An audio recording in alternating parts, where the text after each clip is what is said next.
automatic weapon. It works. I love what everybody says, coming right up and you start trying to feed off. What Joel said, don't focus on the points, focus on the activity. Eric says, focus on the points, don't focus on the activity. The points and the activity are the same. These contests are put together so that we can help each other grow our business. That's what it's all about. I think it's very, very important that you focus on it, and it gives us a way to compete against each other. And when we compete against each other, we win together. Because the goal is to become a billion-dollar household name, and by us all competing with one another, we all rise up together, and it's kind of cool. So I'm going to say, think about the points every single day. Look at them every night before you go to bed. Look at the people in front of you. Plan on, run a race. Remember my talk, was it yesterday, the day before, when I talked about burn the boats? When I talked about, go ahead and, you're not a bragger to tell everybody what you're going to do. Tell everybody you're going to win the challenge. And then go do it. If you put leverage, if you tell everybody you're going to win the challenge and you don't win the challenge, that's a good way to put leverage against yourself. Put pressure on yourself to go ahead and win it. So, I openly invite you all to go shoot for second place and beyond.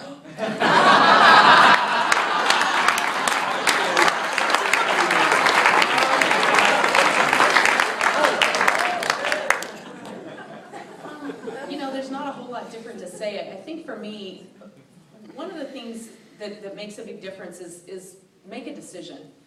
Some of you are here and maybe you haven't even made that decision yet. You kind of have, you kind of haven't. I have a defining moment. My defining moment came at the end of convention this past year in August. And I drove home, because I'm a 3-hour drive from Vegas, I drove home all the way making my decision and laying out in my mind what my game plan was going to be. And once I did that, I really, really went to work.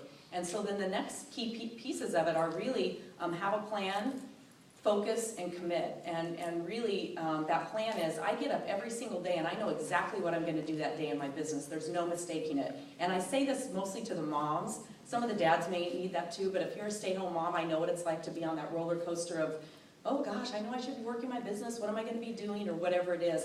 But it's so important for you to have that, whether it's 2 contacts a day, whatever it's going to be, make that plan and stick to it. I have a minimum of 2 contacts a day. It's usually more than that, but I know every day, every night before I go to bed, I know what I'm doing the next day. I know who on my team I'm calling. I know who my prospects are going to be, customers, whatever it is. Now, you have to be flexible. Sometimes that stuff gets messed up. People don't return, or they're not there for the appointment, whatever it's going to be. And then the focus is, shut everything else off when you're supposed to be doing that. You don't have to respond to an email the minute it comes in. You don't need to be on Facebook all day. You don't have to be doing all those type things. So really fine-tune your focus that matches your plan, and then make that commitment. Every day be committed to that. Again, real life gets in the way, but if you have that plan, you figure out a way to make those commitments happen, whether a child gets sick or different things come up, you'll figure out a way to get it done. And when you do that, then you can focus on the points and the action, and it'll all fall into place. So that's